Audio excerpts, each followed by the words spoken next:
In this episode, I interview 5 founders under 30 to hear about their experience bringing on employee number 1. For context, my name is Eric Libby, founder and CEO of the To-Do Dudes, a chore completion company hiring local students in Central Florida. To kick off this episode, we're going to start with Finn Gomez, founder of the Detroit Salsa company located in Lincoln Park, Michigan. Finn has built a loyal customer base and a strong team, shipping over 100,000 units of salsa in 2024 alone. First, Finn, when and why did you make your first hire? We made our first hire because we realized we needed something more than just my dad and I. We had to keep going. We had to keep growing. Perfect. And how did you find the first hire? Where did you go? A job site or where? His name is Riley, and he's my twin brother. And then it was Rowan, and he's my little brother. And then it was Jennifer, my mom. And then it was Grandma Gomez, my grandma. And it was, finding people around us that could already do the job and get paid for what they were already doing. So it was just finding people that, we wanted to work with. How did you approach onboarding and training for these new hires when you knew how to do things and they're coming in, maybe didn't have too much experience? We were still figuring it out at the time, and we still are figuring it out every day. We've gotten better now because we have a system. This is like, we got to teach you. This is the way we do it, and we have efficient methods. And I think for us, it was trial and error. It's a huge part of that. How did you handle compensation? So paying somebody hourly, a percentage, bonuses, like how do you figure that out? And even more notably for the people outside of your family. Yeah, so we started hiring outside of our family. And we've had 2 outside employees now, and we pay them hourly, and we also get paid hourly. It's the easiest way to do it. And that's just, most of the time, it comes down to what your accountant tells you is the best for you. Is there any specific tools or systems when you're paying these employees that just like, we're going to send a Zelle, QuickBooks, Gusto, like what tools does that look like? I tried Venmo for a while, and then we realized how awful that would make it for our accountants later, and just not an efficient way, so don't do Venmo. We pay by check or cash. If we do the system, we pay out the right way. But QuickBooks helps us do everything. And then for when you're thinking about hiring the status of the employee, like a 1099 versus W-2, what should people be thinking about? How did you decide which one was the right choice? Once again, that's going to be refer to your accountant kind of question, and make sure you have a good accountant. We've had a really bad accountant, and that put us really far behind. Our employees are 1099 though. And then what would you define as like because you're the leader of the business, you're the CEO, I mean, you started the company. How do you define a good leader? It's being able to recognize you can't always lead.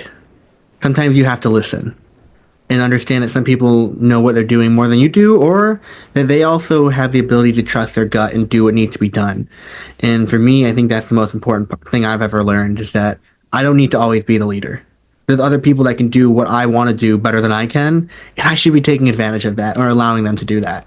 So people kind of sitting more in their skill set, like letting people run with their skill set where you kind of stay in your lane. Yeah, what's they going to do if I'm like, oh, I can do that better than you? That's not only going to hurt my business or hurt my family. What is the biggest challenge you have faced when hiring your first employee outside of the family? Finding good candidates. Obviously, it's hard for a small business to pay a lot of money for a job, right? Like, it's not easy to spend money because you can't see that as you're going to make more money with an employee. You just see it as, oh, I got to pay someone else. And that destroys you. But you realize it's only going to help you. You're going to grow. You do it the right way. You listen to your accountant, because that's number one most important thing you can do is listen to your accountant. Is finding the people who you want to work with. And especially when you're there all day, every day, you're not going to work. You don't want to be with an employee you don't want to work with, or someone that needs to leave every 5 minutes or go for, 15 smoke breaks in one day, that's crazy. But it's finding the people you want to work with, finding people who are going to be consistent, reliable, and sometimes that takes time. When you hired that first employee, how many people did you talk to before actually going through with that hire? Oh, I mean, we were all over Facebook and like social media. Anywhere we could, we posted, and we just kept sifting through a lot of people. Was it like interview? Did you have an interview at the beginning? They come in, just see how it's going. We got a quick gauge of, are we going to want to work with these people? The job itself is not anything extremely demanding of our employees. Of course, we have our secret way of making it, and we can able to segment that completely separate. So for the most part, it's just helping with production, putting labels on, nothing too complex. Gotcha. And then what's one thing, as a final question, what's one thing that you wish you knew at the very start before you even hired an employee? What would you have, in a sense, maybe done differently or wish insight you would have known at that time? Clearly define what you need someone to help you with. Next, we have Olivia Gargett, founder of OG's Bakery in Grand Rapids, Michigan. Olivia's entrepreneurial journey began at just 14, baking sweet treats for family, friends, and real customers. Since then, she has scaled up her business, closing a distribution deal with a chain of over 65 coffee shops. When did you make your first hire? Like timeline? Yeah, so I hired my first employee in September of 2024. And I decided to hire her because I was in desperate need of help. I was entering a super busy time and I couldn't keep up with the baking myself. So solely just needed like an assistant baker, but it ended up turning into a full-time employee now. In leading up to that point, because you've been in business for a while, did you have, I'm assuming, friends, family, strict, like people helping you before that? How did you know that this was the time that you had to get rid of them and then bring on an actual full-time employee? Yeah, I had been using family and friends. My best friend, she would help me a ton when I needed extra help. But I always knew like right after college, like was going to be the time when I was going to hire. And I kept pushing it off because I was nervous, didn't know if it was time. And then I hit a point where it was either like I hire or I'm not going to be able to fulfill. You're working 100 hours. Otherwise, you're working 100 hours. Yep. How did you find your first hire? Was it like a job posting, referral, networking? I went on Indeed.com. I just posted a job posting and then I posted a little bit on my social medias, but Indeed ended up being the best place for me. I think I ended up interviewing like 4 people and she ended up being perfect for the job. How many applicants came through on Indeed? Maybe 20, but some of them were like random. Like you could tell they just like were just like mass applying and like they didn't have any experience in like food or baking. So it was pretty easy to filter through. I wasn't too picky with what I needed. I just wanted some experience in the baking realm and then like interest with the type of facility I'm working in because it is a little bit of a unique space. Sure. So what was your approach with onboarding and training? And still, I know this is somewhat fresh since September of 24, but how have you made sure that this employee has been successful since joining? Yeah, since I hired her in such a chaotic time, I definitely didn't prioritize like onboarding and like planning for her as much as I like should have looking back. But you know, what I did is I just kind of brought her in and like she would watch me and like she would replicate what I was doing. And then I kind of just started watching her and observing like what her strengths were.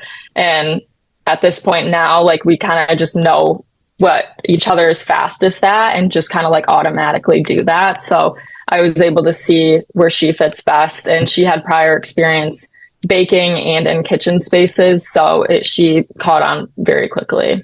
Gotcha. How do you handle compensation, hourly, bonuses, percentages? How do you work that? Yeah, right now she's just hourly. And like I said, the job posting started at like part-time, like 15 hours. And now she's working 40 hours. And then during that busy season, sometimes was more than 40. So It's kind of crazy. Incredible. How do you do the payment? Where do you do that through? Is that like a Zelle, QuickBooks, Gusto? What have you used for your system? I've been using QuickBooks for everything. Okay, perfect. And then 1099 contractor versus W-2 employee. Why? Which one did you choose? And then how did you know it was the right choice? Yeah, I did 1099 for her in 2024 solely because that's what my financial advisor told me to do. And he's like, this fits best just for the time being. And then right now I'm actually in the process of figuring out if she should continue as 1099 or switch over to W-2. How would you define being a good leader to your employee? I think being a good leader to your employee is also listening to them. And I think that's where my employee has helped me a ton is her and I have gotten really close being in that kitchen so many hours together that she tells me things, like tells me I'm a control freak and I can take that and like actually use it to grow and be better for her. So listening to what they say is really important. Even if she just is an hourly employee, like her thoughts and what she thinks still does matter. And then kind of what I touched on earlier is noting those strengths, because I'm sure as I make my second and third and fourth hire, I'm going to find differences in each of those employees and what they're best at, and then be able to use that, to train them to their best ability. What do you think has been the biggest challenge that you've had since your first hire? Probably just because I'm a little bit of a control freak and like this is my baby and these products are like my baby and I want them to look a certain way. And yeah, I just had to get comfortable with like honestly just allowing someone to help me and also learn. Another big thing is accepting that she wasn't going to be as fast as me right away, because I've been doing this for so long. I've been in this kitchen space for months, so I know where everything is, how everything goes. And it took a couple months for her to, get her bearings around there. And I felt myself getting frustrated at times, which I had to just be like, okay, she's new, and give her grace and give myself grace to just kind of learn throughout the first couple months. And then final question, if you could go back to the beginning in, was you said September? Yeah. September. If you go back to September, what's one thing you wish you knew at the start when onboarding a new employee? I just wish I prepared more. I just kind of went in, I hired her, I told her when to come in and just figured it out as I went. So definitely some preparation will be very important for next time. Founder number 3 is Chad Tjugum, owner of Rarity's Markets, an auction platform for rare coins located in Wisconsin. He has bootstrapped his way to a 7-figure business and launched an auction marketplace for rare coins. Chad, tell me, when and why did you make your first full-time hire? So I made my first full-time hire kind of out of boredom, to be honest with you, over this last summer. My business was doing pretty well. I had a couple good months. I had a bunch of extra cash, and I was like, I have a lot of inventory right now. I could really use a hand.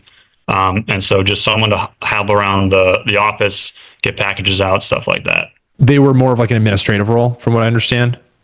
Yeah, honestly, I could make an argument also that it was more of just like an experiment at first. And it kind of evolved into like a position that I would need to like deal with the coins. I would say it's probably more administrative, would be my outlook on it back when I was hiring. Got it. And was this a friend, a family member, or who was this person you hired? No, I didn't know this person at all. I put a job posting on LinkedIn. I got one applicant, and the guy was, very well qualified. And he actually moved here from where he lived. And yeah, we've been working since September. Love it. What was your approach to onboarding and training? So you had a couple part-time employees before, from what I understood, but now you're bringing in full-time. How did you make sure this person was set up for success? Yeah, so that was totally new to me. Previously, all my part-time employees had different roles and they were doing stuff for me. So it was really easy to say, hey, go do this for me. I'm paying you to do these actions, and you can follow that. This guy was actually more experienced than I was in the role that I needed him. So it was a unique dynamic where, I almost learned from him, and I had to try to, and I still have to like direct him without, I feel like at sometimes I didn't want to offend him because he has far more experience than I do. So I'm still learning through that. I'm still trying to figure out like the best way to manage. I just think that was kind of interesting for the situation. So curious, how do you coach, or what have you found like the best practice for coaching somebody with more experience than you? Well, I was just really open with it. On the things that I knew he was really good at and is really good at, I let him kind of take the reign, and I try to learn where I can. Because it's a super specialized position, I benefit from learning, so that's kind of like an add-on to what I'm paying him for. If I can pay him to do the job and also learn, that's just, an added bonus. But like respecting that boundary, and making it known to him that I know he knows what he's doing and that I want to learn is helpful. But also just like kind of letting him take the reins on those things and just trusting him was super helpful. Right on. How do you handle compensation? So hourly, bonuses, percentage, structure, that type of stuff. So this person is trading coins and purchasing items which are worth more money than what we can pay for them. So the way we structured it was a full-time salary, a monthly salary at a set amount plus a commission on top of that. So a little bit of both. Got it. Is there any systems or tools you use, like QuickBooks, Gusto? How do you keep track of all this? Yeah, I use Gusto. I used QuickBooks previously, and I also used a payroll provider previous to that. Gusto is by far the easiest, and it's actually like the reason why I ventured out into hiring a full-time employee. It was just so easy, and it was actually a lot of fun. Yeah, love it. How did you hire them as in a 1099 or W-2, and like how did you know that decision you made was the right one? Yeah, I hired them as a W-2. because they were in-house and they were using, my resources, I think they technically have to be a W-2. I'm realizing that 1099 is very advantageous. And I think I will kind of explore that route going forward. Love it. How do you define being a good leader? You touched on a couple points, but is there anything else you would add on for what stands out as a good leader? I think having a plan, like right out the gate with what you're going to do and what you need the person to be doing, is super important. I've been in the position where I just kind of like am trying to do stuff, but I don't quite have a clear plan of what I need them to be doing. And I think like being more direct with my goals for the business, and what they can do to help that is something that I could definitely work on. And I think when I have excelled in that, I think it's been really good, and definitely something that a good leader should try to. How are you clear on that right now? Do you write this out? Are you communicating this through messages, email, like verbally? Like how do you make sure that that's very specific and clear? Yeah, I think defining it for yourself first, just in a Google document or something like that, and then if you can develop some sort of like standard operating procedure, and then have like, okay, daily tasks, you need to complete this, and make that known to them, and then check up with them and make sure that they're following those tasks, and then also down the road kind of measuring those metrics and making sure that still aligns with your goals, and making sure that the work they're doing is it makes sense and is still efficient and effective. Right on. What has been the biggest challenge that you faced since your first hire? So I have two major challenges that we faced. The first one was just like the cash flow problem, which is a tricky problem to solve when you're not a huge business, especially for your first hire. You don't realize how expensive it really is. On top of the payroll, on top of the commission, you also have taxes you have to pay above the payroll amount. If you're offering benefits, you have to account for that. There's errors that the employees are going to make that maybe are their fault or aren't their fault, but you have to account for that. There's just like payroll taxes and insurances you have to have. So all those costs go in, and it's significantly more expensive than you think it's going to be. And so navigating that, making sure what they're doing is actually generating extra revenue, I think one of the biggest kind of takeaways I've had. Also making sure there's enough work for them to do. I actually ran into this problem recently, and it's sort of been a problem. And it's, again, comes down to my fault with my goals in the company.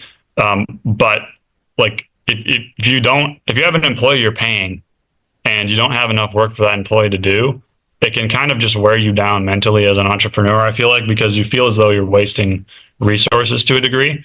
So I've kind of struggled with that, and I've tried to learn a little bit, about that with myself. And you got to be okay with letting the reins go and just kind of, keep an eye on your metrics, sort of a deal. If you flash back to summertime when you were making this hire for the first time, the first full-time hire, what one thing do you wish you knew when you first started? I wish I would have known more about what I wanted to do and what I wanted the business to look like.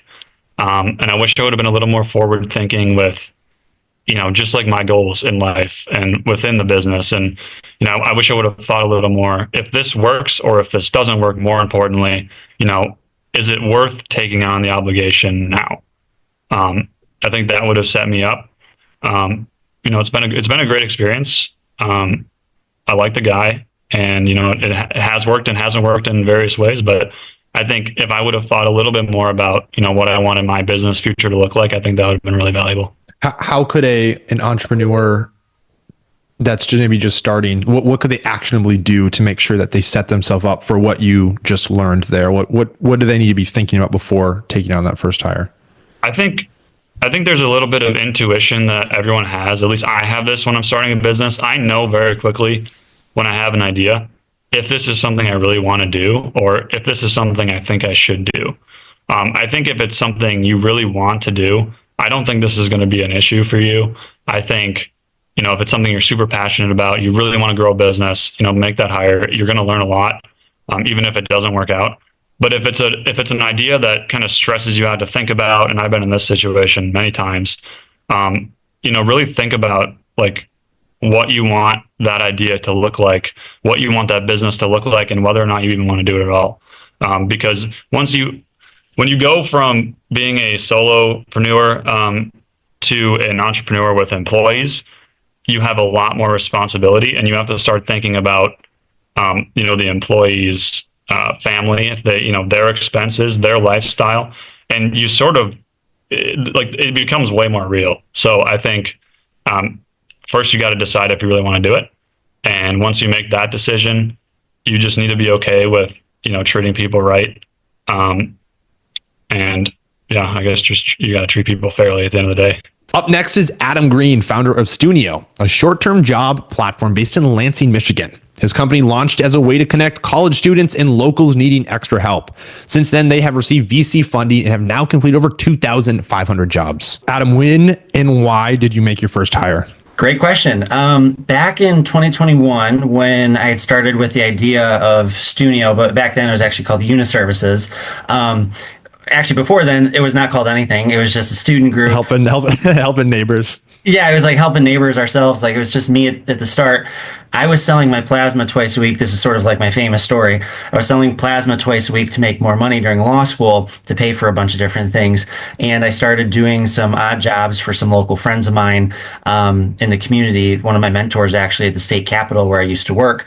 And then I had made a little short PowerPoint presentation, and I presented it to two of my best friends, actually, two guys that were actually in my wedding. And one of them was all on board. He was, I think, a senior at the time at Michigan State University in finance, and he was like all about it. He had made an app himself the year prior and started up his own company and was willing to help. And so from there, we started to really, kind of build out the basic business model and get it going at Michigan State. Love it. So that was my kind of follow-up question there was it a family member, a friend, or a stranger? So you got your friend. When was the first stranger hire, person you didn't know? First stranger hire that I didn't know was actually really recently, September of 2024. So it actually turned out to be one of our investors of the company. So we did a big investment round this past year. We raised a little over $1 million. And one of our investors actually turned out to be selling her company and wanted to join full time. But before that, I didn't really know her. It was very, it was a very quick turnaround. But maybe even more specifically to your question, somebody I really didn't know was I met him for the first time at like the third interview. We had our full-time team interview him. This was in, I guess in December and January for a junior developer position in our company. And the team of advisors and our COO and our senior developer interviewed him, David, and they vetted him. They did all the initial meetings with him. I kind of came in and did my stamp of approval, like he's good to go. And then he joined the team. So there wasn't much of a ramp up time with me specifically.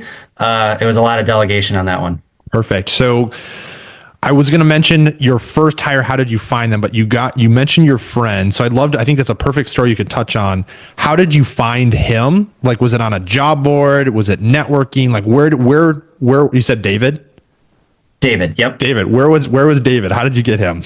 David was hired me through LinkedIn. And so I think we had put out an application for a junior developer position via LinkedIn and for MSU students specifically. And he was one of the respondents. So yeah, just a job board. Has LinkedIn been pretty effective when looking for people? Like I've never used LinkedIn before. Yes and no. And actually, this is something that Stunio actually is like kind of like combating a little bit with like the usefulness of job boards, because in some ways they're kind of useful, but in other ways they're a strain. Actually, within minutes of us posting that job listing, we had over 100 applications to the listing, which, as you can imagine, you don't think that 100 people are actually responding to that listing. They haven't taken the time to see it, type out a response. We're a small company too. It's not like Uber's hiring for a developer position where people are maybe waiting for that.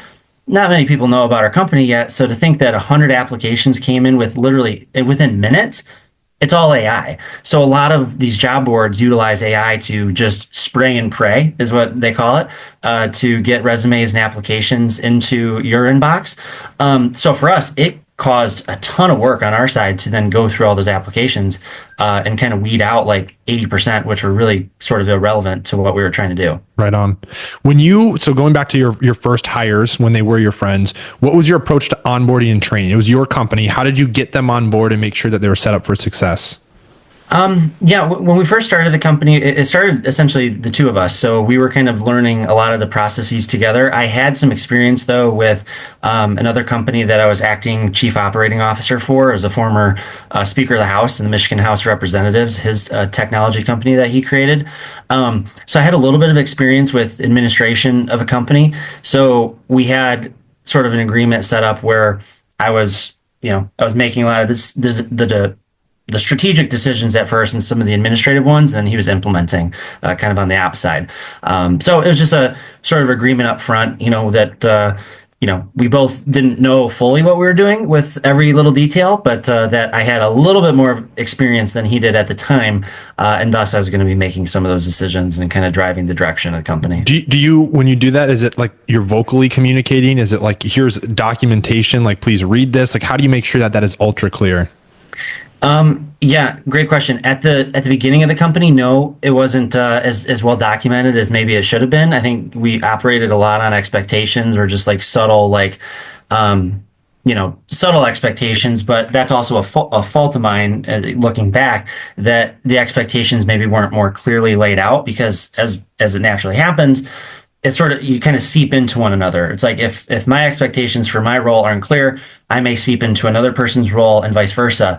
And so if we didn't have those things written down, which at that point we did not, it naturally occurred sometimes that there would be some overlap, which causes tension. So it's just natural part of that. How did you handle compensation? So was this like hourly, bonuses, percentage? How did you make sure it was fair? We were starting the company was like, we were super new. So we were doing a lot, and we were a jobs company, a staffing company. So a lot of the jobs that we were doing, or that we were getting bids for and hired for, we were going out ourselves to go do it. And this was a side job for us. We're both in college at the time.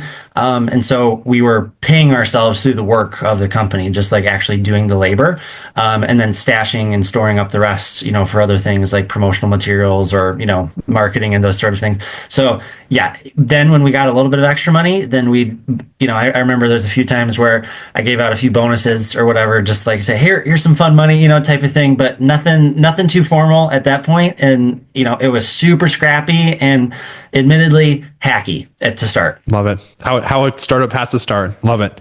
What tools and systems, maybe you didn't do this at the beginning, but like when you think about maybe a QuickBooks or a Gusto, like what are some of those ones that you think about that are helpful for maybe somebody that's just bringing on their first new hire? Yeah, there's a few different systems out there that are very good for like HR management. We used Rippling, which was sort of the main, payment processing system for us to onboard new employees or new hires or new contractors or whatever it may be. So you could set up all the, the documents that needed to be ran and processed to make them an employee. And then of course, just like pay periods and those sort of things.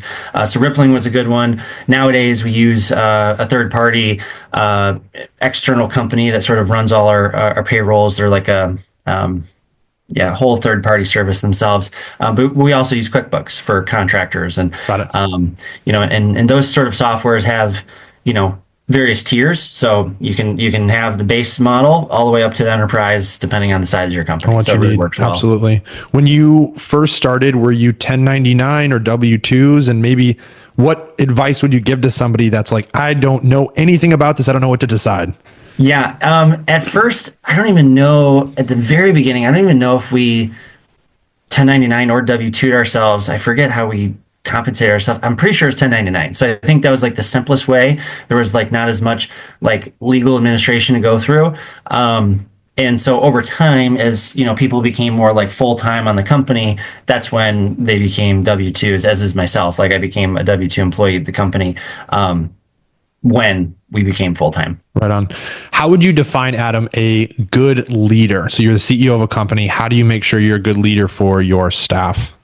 Great question. Being a good leader, I think really comes from having a really good ear to listen to the people around you, but also trying to be decisive. Like you don't want to walk into a room, something that was taught, you don't want to walk into a conversation or like a board meeting or a decision-making time without you being the leader, having a decision kind of set in your mind. Like there's at least an assumption that you have that you're going to go with if you're not walked off of that in the meeting. And that was something that was interesting for me because I've always been sort of like a people pleaser and I want to hear everybody out and I want to like get get the best advice possible. But ultimately, what it sometimes does for you is it causes more confusion if you have a lot of different people in the room. And so if you don't yourself as a CEO and leader have a decisive decision kind of made up in your mind, like, this is what I think I'm going to go with, this is where I think we're going to take the company, or this the decision I'm going to make, it's really hard then to go into that meeting and sort of field it all at once, because you're kind of being like, for me, I was like all combobbled, like, is that even a word? Like, I was just confused on how to keep going forward.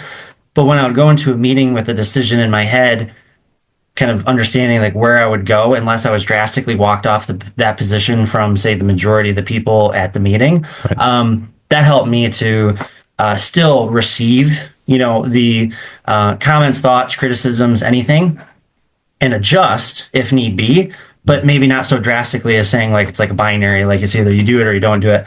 Like, I'd always like to say, hey, company, this is what we're going to do.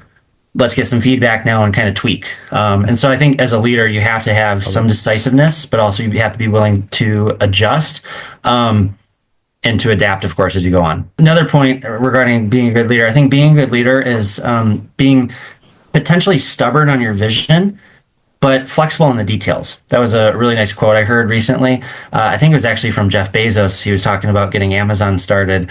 It comes from the idea that as the leader of the company, you have to have a vision. You have to cast a vision for the company that you want to see through. You as the CEO probably as a leader, have the most context of all the various pieces and parts of the company.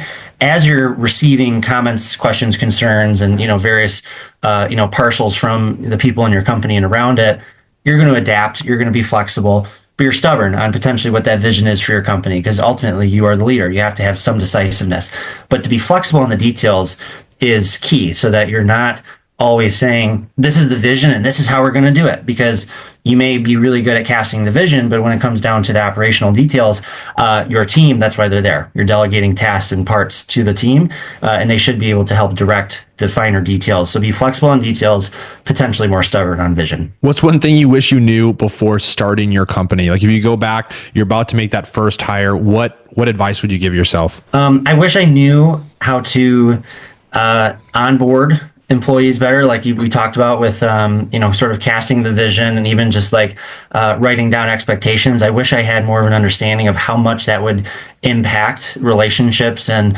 employee-employer relationships as well. Expectations that you set are so key, so that you're not running just off assumptions, because you may have an assumption in your mind on how people interpret even what you're saying to them, but if it's not clearly laid out in a document or sort of in those company expectations or rules, it can be very easily misinterpreted and or sort of walked all over. So I think if I would have known more earlier on to have clear sets of expectations, I would have been much more successful at those earlier stages. Finally, we have Zach Richards, founder of Caddy Moving in Austin, Texas. Zach's company connects over 7,500 independent movers and serves over 10,000 customers each year. His company generates 7 figures annually and is growing very quickly. So Zach, we're going to start question 1. When and why did you make your first full-time hire? Yeah, so I mean, if we go back to the beginning, I've had partners on since I started the company, and those weren't as successful as I would have liked. But my first full-time hire was actually in 2024, and the conversation started a year prior. So I found the gentleman on LinkedIn. He had over a decade experience in my industry, a lot of knowledge on just the overarching moving industry. His family brought him up in the moving industry. He was at a franchise, one of the largest franchises in the US right now. And he had experience in what I was looking for, which was actually somebody to help us with our sales, customer acquisition, and driving revenue. So I started the conversation with this gentleman just on LinkedIn. We had a couple conversations, and from there, we just kind of kept in touch. Fast forward to 2024, we actually had the financial capabilities to bring him on. I offered him a position. He actually was slightly upset with where he was before, so it was perfect timing. We brought him in, and it was right when we were hitting a growth peak season kind of, and so we started him in a position that we thought that he was going to be most successful in, right? A sales role where he was actually looking at our sales team, our KPIs, performance there, looking at how we are driving revenue today. He got in made a lot of tweaks, a lot of really good adjustments to how we were doing things. One of them being online form, getting rid of self-service, driving down customer acquisition costs, and just skyrocketing our revenue pretty much right away. When you first were thinking about bringing on your first full-time hire, like, did you have that intention a year before you hired him? Was it like, I'm looking for somebody to fill this role, or was it more like, I'm just networking first and then this came down later on? It's a good question. I think it was a little bit of both. I'm a really big fan of just hitting LinkedIn and actually just seeing what's out there. It's kind of just like fun time for me, I guess, looking at what's going on and who's available and, people I might want to have a conversation with. But as far as like what the mindset was with this person, he actually did have a skill set that I did not have, which was like industry knowledge and like growing a team. One of the most coolest stories that I have from him was he actually was at the Phoenix office for this franchise he was with, and he basically tripled their revenue within 2 years. He tripled their truck fleet size in a tough market with a lot of competitors. And one of the best quotes I think I've ever heard was, you want to find people that have done exactly what you're looking for in your market, in your industry, and then bring them over with you. Because if they've done it before in the exact industry, exact company that you've started, that's essentially what you're looking for. Right on. So perfect. I mean, this is an interesting kind of story because he had a lot more experience. So how do you approach onboarding and training with somebody that has way more industry knowledge and experience than you? Yeah. So, I mean, setting the, preface here, we're still a low 7-figure business. We have about 25 people on our team. So we're not like terribly large, and we have like a blank slate. So like I set the preface when we hired him, I said, look, you have open playing field. I mean, anything that you want to do, let's try it. I'm very open-minded. I'm not saying that I know exactly what we're doing. So obviously when I bring somebody on like that, I want them to be aware that like, this is not going to be as structured as you might have had before, right? With a large billion-dollar franchise that has things the way they like them to be done, and et cetera. So I think the preface with our business was like, yo, this is your company. You have direct involvement, you have direct say, and whatever you want to try, let's try it, because whatever we do, you can have financial, fiscal responsibility with what we're doing, but you get to actually see your decisions come out in real life. Put to use. Right on. So somebody thinking about bringing on a hire, maybe they're getting to that point where they need a full-time hire, somebody with more experience. He's in a $1 billion company, a huge company. How do you attract someone like that? How do you think about bringing in that talent? What pitch are you giving them? Well, the pitch is actually easy, because when you're at a $1 billion company like he was at, and he wasn't like on the C-suite, he wasn't a senior VP or anything like that, he's not going to have equity. He doesn't have any like actual ownership in those businesses. It's just too large. And unless you're one of the founders or you're on the C-suite, like, you're really not going to have equity in that company or their growth. Obviously, he was getting compensated well, because at a company at their size, you can compensate with commission and bonus and 401k, all those things that like we don't offer.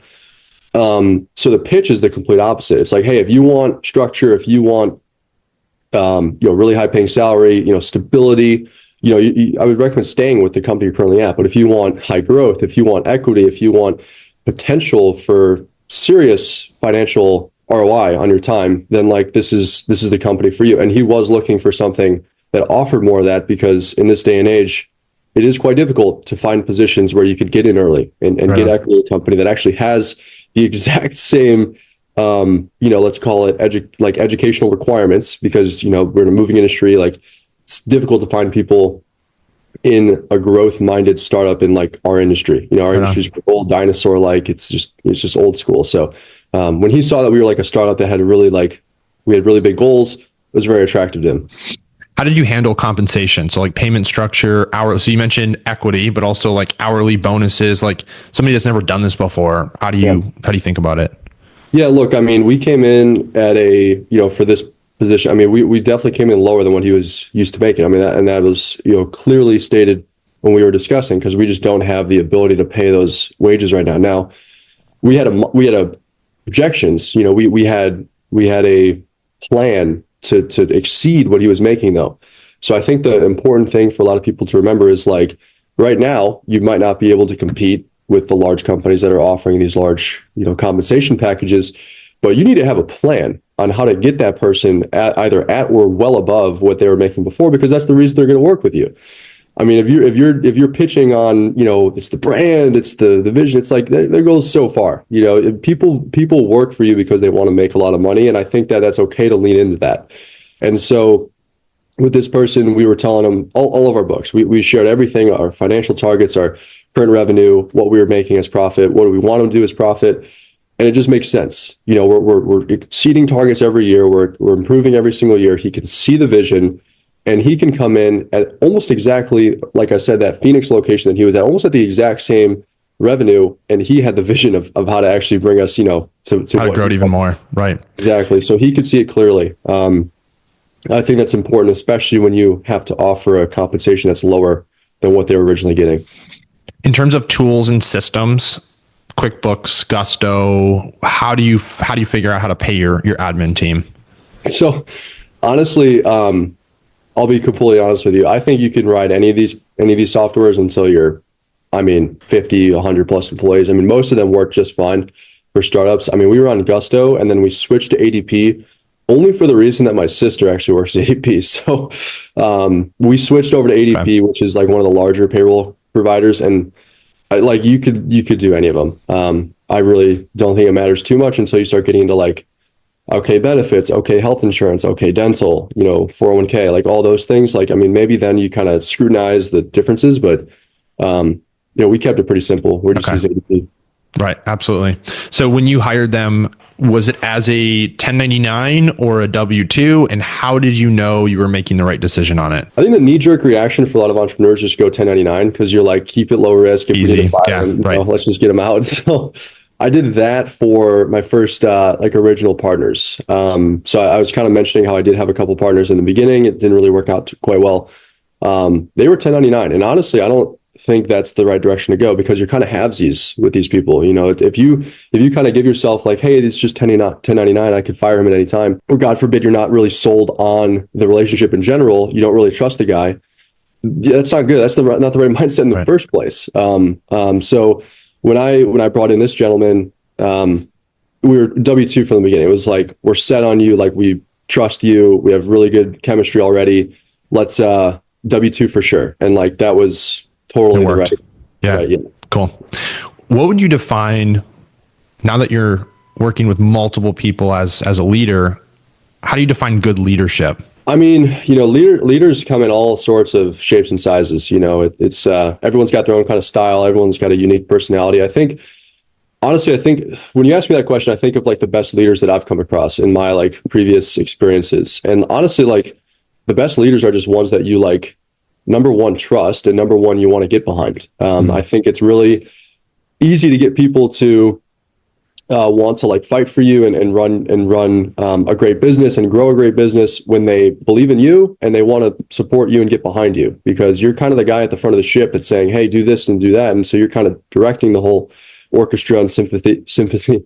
And if you don't have people that are if you don't have people that like you, just in general, they just don't like you as a person, they think you might be manipulative or, inappropriate or unprofessional, they're not going to trust you. They're not going to get behind you. Their performance is going to lack. So as far as pointing out good leaders go, I think it's just do I trust them? Do I like them? Do they smile? Do they have a good personality? Are they professional? I think all those things kind of play into it. Love it. So in terms of if hiring guy, and now it's been, is it a year about since you hired him? So it's 2024, almost a full year. A little less, actually. It's still fairly new. I've worked with basically partners since the beginning for 3 years. So I've had more losses than wins. But okay, what do you feel like, at least for Guy, what has been the biggest challenge that you've had now that he's your first full-time hire as a W-2 employee? Well, I think one of the challenges that I don't even know if this would be considered a challenge, but more so just the mindset shift going from a very stable, large organization that grows 3% a year to a company that's small and nimble and growing at 20% a year, 30% a year. So that's wildly different. It kind of makes you think a little bit about long term. Did we give him the right expectations? And I think we did. because for the most part, you never know if something's going to work or not until they really get in and they get involved. But I think one of the worries I had, and one of the challenges I think maybe in the beginning was like, this is like it's a blank slate. Like we're really just flying by the seat of our pants here, trying to figure a startup company. I mean, everything's just very volatile. So I don't know if that was really a problem because he handled it very well. But one of the challenges I've had with other, just to give you an idea of what I've experienced before, other partners that I've not had successfully turn out was like just completely chemistry. Like chemistry was just completely off. They were very emotional. I was not. I was very logical. They would freak out on things that I didn't think were meant for getting emotional about. And those conversations would often turn into very high volume arguments where we were very mad at each other and we would leave with almost no progress in those conversations. Wow. Like just stagnant progress with someone that is supposed to be like your secondhand person. Very difficult, very, very difficult experience, especially when you're such a light and nimble new company that has so much risk already. It's like, if you think about it, if you've got 3 partners, if one of them drops, because you have to unfortunately let them go, you have 33% of your leadership team just got annihilated. Done, right? That's like insane. You think about like a large company, like anybody publicly traded, like if they lost 33% of their leadership team, I mean, that would be catastrophic, right? Like that's why it's very difficult. That's crazy to think about in perspective. Final question I have for you here, Zach, is what is one thing you wish you knew when you started, before you hired your first full-time employee? That's a good question. I mean, honestly, at the end of the day, like, you wish things, you wish you had the knowledge and experience, but it's almost like you just got to go through it. Honestly, bring on the first person, make it as educated of a decision as possible. I'd go for chemistry over anything else. Honestly, if I can think back to like the mistakes I made and some of the people I brought in that did not work out, it's like, yes, they have to be smart. Yes, they have to be knowledgeable. Yes, they have to be the right fit for that position that you're hiring for. But like at the end of the day, you're working with this person. I mean, you basically have a relationship with them. One of my friends who also has his own business, you made a really funny joke. He's like, I don't have a girlfriend, but I'm in 2 relationships with guys right now. And it's real. I mean, it really is like that every day because you're with them every day, communicating on the phone, Teams calls, everything. Yeah. Think about, you're texting them at nighttime, you got ideas, like you call them like pretty much every single day. It's like, it's a relationship. And so if you don't like the guy, if you don't have good chemistry, if you guys don't get along together, I mean, that's not going to work out in the long term. And so I think respect and, trust and all those things are super important.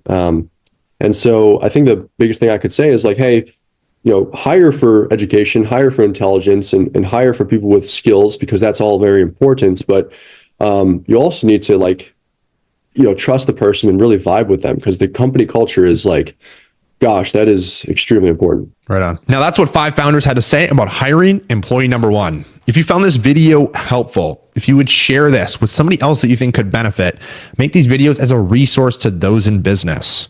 We all go through different lessons and experience, and the more that we can share this together, the better we become and improve our business acumen. So with that said, let's keep crushing it.